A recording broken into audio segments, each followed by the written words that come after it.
Okey, yang tu saja. Sekian, terima kasih. Oh, lomak.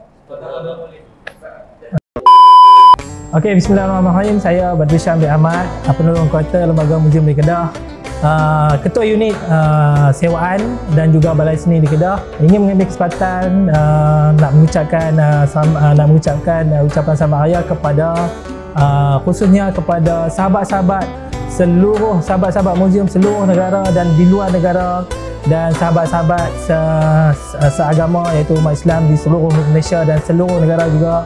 Kepada sahabat-sahabat yang di luar seperti Muzium Indonesia, Singapura dan Brunei, dan kepada semua sahabat-sahabat dan juga umat Islam di Malaysia. Dan saya juga nak beri pesanan kepada semua masyarakat di Malaysia, khususnya umat Islam dan jugalah yang bukan Islam. Jika balik kampung, tengoklah kereta bagi elok, cek kereta dulu sebelum balik. Rehat kena cukup, tidur kena cukup, makan kena cukup, cek tayar, cek angin tayar, dan juga kesihatan untuk orang lain perlu dijaga lah. Dan saya harapkan buat jaga diri, jaga makan. Selepas raya ni jangan makan over sangat, so kita banyak kerja lepas ni. So dengan ini saya ucapkan selamat Hari Raya Aidilfitri, maaf zahir dan batin.